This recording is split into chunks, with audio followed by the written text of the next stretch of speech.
Hello students, welcome to my channel Ravi Physics Vidya and my offline coaching center Vidya Education at Surat for IIT NET Foundation Path for the West।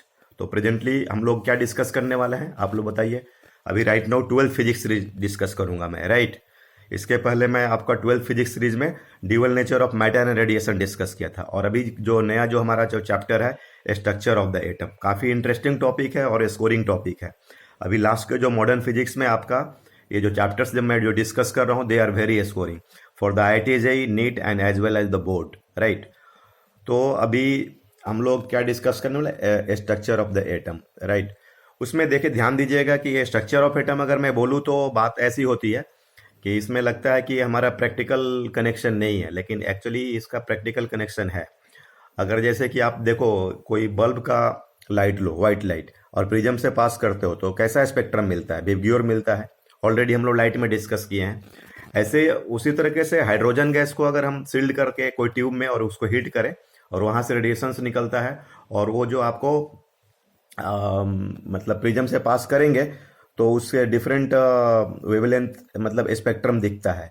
तो फिर हम compare करते हैं कि वो जो पहले हमने व्हाइट लाइट वाली स्पेक्ट्रम जो है वो, और अभी जो प्रेजेंट जो हमारा जो स्ट्रक्चर है वो दोनों में क्या डिफरेंसेज है और ऐसा क्यों हो रहा है। मतलब गैस को हीट कर रहे हैं तो हमको स्पेक्ट्रम क्यों दिख रहा है। तब मुझे लग रहा है कि थोड़ा मतलब इसमें कुछ प्रैक्टिकल कनेक्शन है।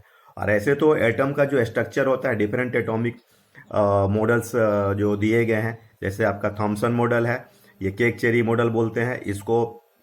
ये जो आपका मतलब इसको मान के चलो कि आप पूरे केक को पॉजिटिवली चार्ज मान लो और चेरी को आप इलेक्ट्रॉन मान सकते हो। इस तरह से एक मॉडल सेटअप किया गया। और इसमें रदरफोर्ड मॉडल है, उसमें एक बहुत उसने important alpha scattering particle experiment भी किया था। ये आप गोल्ड फॉइल देख रहे हो और उस पर अल्फा पार्टिकल क्या होता है बताइए। आप लोग को आइडिया होगा He++, ठीक है, डबली चार्ज हीलियम आयन। और ये गोल्ड फॉइल है, वो थिन गोल्ड फॉइल को उस पर स्ट्राइकिंग किया गया। तो ये अल्फा पार्टिकल्स के डिफरेंट डिफरेंट पास, ऑलमोस्ट पार्टिकल्स पास कर रहे हैं, ठीक है ना, कुछ डेविएट कर रहे हैं और बहुत फ्यू पार्टिकल जो है कि आपको वो रिटर्न बैक हो रहा है। तो उससे आइडिया मिल रहा है कि ये मतलब जो कोई ना कोई एक टाइनी पार्टिकल है या स्पेस है जो पॉजिटिवली चार्ज है, और वहां से ये अल्फा पार्टिकल भी पॉजिटिव है He++, तो रिटर्न बैक हुआ है।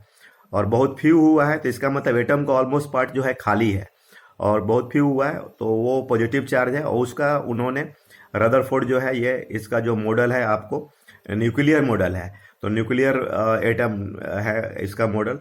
तो वो जो जहाँ से यहाँ पर देख रहे हो आप रिटर्न बैक हो रहा है, तो उसको आप ये न्यूक्लियस माना गया, ठीक है ना।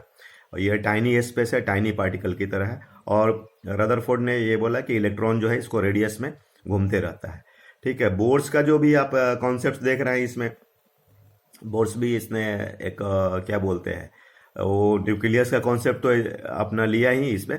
जैसे ये प्रोटॉन है आपका पॉजिटिव, मतलब न्यूक्लियस का चार्ज, इलेक्ट्रॉन घूम रहा है सर्टेन रेडियस में। उन्होंने स्टेशनरी ऑर्बिट का, एक्चुअली बोर्ड्स में रदरफोर्ड मॉडल में प्रॉब्लम था कि अब इलेक्ट्रॉन घूमता है तो according to Maxwell theory electron radiate करता है एनर्जी, और एनर्जी रेडिएट करते करते उसकी रेडियस छोटी हो जाएगी और फाइनली आपका इलेक्ट्रॉन न्यूक्लियस के साथ जाकर के कोलैप्स कर जाएगा, तो एटम का एग्जिस्टेंस नहीं होगा। उस चीज़ को डिस्कशन करने के लिए बोर ने कुछ स्टेशनरी ऑर्बिट का कॉन्सेप्ट डिस्कस किया, तो वो सब मैं डिस्कस करने वाला हूँ, ठीक है। तो उसमें orbit of the special radius, मतलब बोल रहे हैं कि उन्होंने एक सर्टेन बताया कि ऐसा नहीं कि कोई भी रेडियस पॉसिबल नहीं है, सर्टेन रेडियस है, डिस्क्रीट कुछ रेडियस पॉसिबल है। तो ये डिस्कशन मतलब मेन उसमें था कि वो कोलैप्सिंग वाला जो कॉन्सेप्ट है उसको कैसे एक्सप्लेन किया जाए, कि मतलब कोलैप्स तो होता नहीं है, तो वो सब स्टेशनरी ऑर्बिट का कॉन्सेप्ट, ठीक है।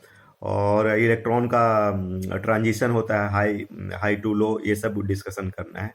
तो ये आपका क्या बोलते हैं बोर्स मॉडल, ठीक है।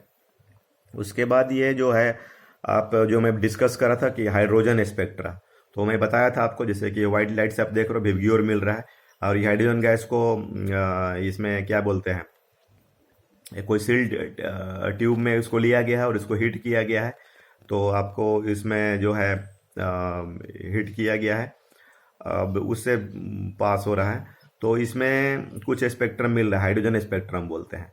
लेकिन इसमें क्या है कि ये जो वो उसके जैसा नहीं है, उसमें पूरा विवग्योर नहीं मिलता, कोई ना कोई कलर मिस होता है। जैसे इसमें आपको लाइट ऑफ द वेवलेंथ 656.3, ठीक है, इज ऑब्जर्व्ड, और उसके बाद फिर आपको light of the wavelength 486.1 nanometre is observed. मतलब ये दोनों के बीच का जो होता है वो आपको एक मिलेगा 656.3 नैनोमीटर का वेवलेंथ मिल रहा है, और फिर उसके बाद 486.1 नैनोमीटर का मिल रहा है।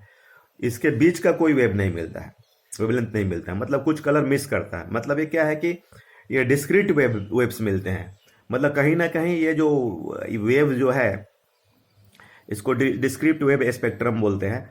और ये जो आपका कहीं ना कहीं ये जो वेव लैम्डा है, लैम्डा कोई ना कोई एक सर्टेन मैथमेटिक्स से कंट्रोल हो रहा है, क्योंकि ये लैम्डा का कुछ फिक्स वैल्यू मिल रहा है, तो कहीं ना कहीं इसमें एक मैथमेटिक्स है। और यही मतलब यहीं पर हो जो है कि आपका फिजिक्स का कॉन्सेप्ट है कि अब आगे वो मतलब इस तरह से जो डिफरेंट डिफरेंट एक डिस्क्रीट वैल्यू लैम्डा का मिल रहा है, तो उसमें क्या इक्वेशन इन्वॉल्व किया जाए कि वैसा लैम्डा मिले। तो ये मतलब आपका एटम का जो एक स्टडी है, और इसमें बोर का जो कॉन्सेप्ट है वो यूटिलाइज किया जाता है, ठीक है। उसके बाद इसमें जो है आपको ये भी देखा गया है, जो ऑब्जर्वेशन देखा गया है कि आपका जो हाइड्रोजन स्पेक्ट्रम जो दिखा गया, उसमें आपको हाइड्रोजन स्पेक्ट्रम में जो विजिबल लाइट होता है उससे भी लेस वेवलेंथ और लार्जर वेवलेंथ मिलते हैं, ठीक है ना। लेस भी मिलेंगे और लार्जर भी मिलेगा। और रूम टेम्परेचर पर जो बोला जा रहा है कि हाइड्रोजन एटम जो वेरी स्टेबल होता है उस समय रेडिएट नहीं करेगा, लेकिन जब हम उसको हीट करेंगे तो वो आपको रेडिएट करेगा, ठीक है। हीट करेंगे तो आपको रेडिएट करेगा।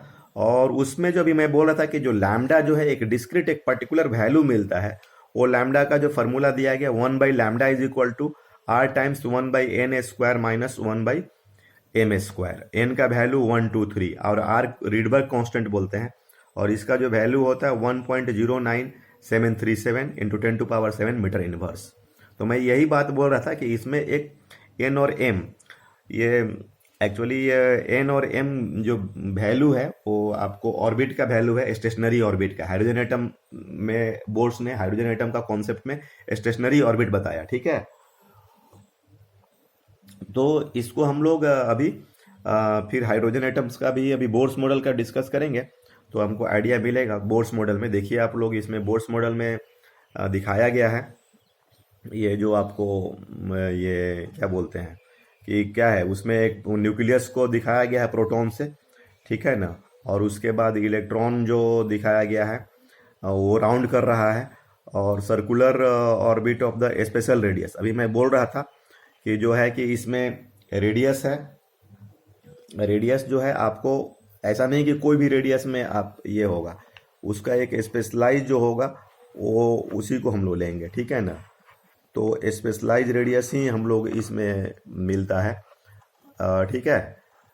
ये जो है आपको स्पेशलाइज रेडियस है ना। तो इसमें देखिए जो है कि आपको फोर्स इलेक्ट्रॉन घूम रहा है ना। ये M mass of the electron है, माइनस ई चार्ज है, वी एन क्या है आपका स्पीड ऑफ द इलेक्ट्रॉन है, ठीक है ना। सर्कुलर ऑर्बिट में घूम रहा है, ठीक है ना। ये स्पेशल रेडियस, ठीक है।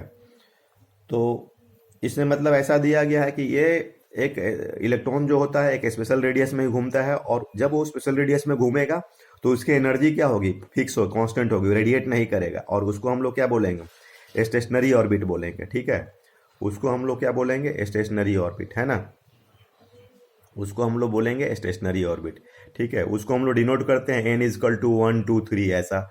n इजकल टू 1 को क्या बोलते हैं, बोलो आप लोग, ग्राउंड स्टेट बोलते हैं। n इजकल टू 2 को क्या बोलेंगे, फर्स्ट एक्साइटेड स्टेट बोलेंगे, ठीक है। और इसके बेसिस पर उसने रेडियस का कॉन्सेप्ट दिया, जो रेडियस को डायरेक्टली प्रोपोर्शनल टू 1/n माना गया।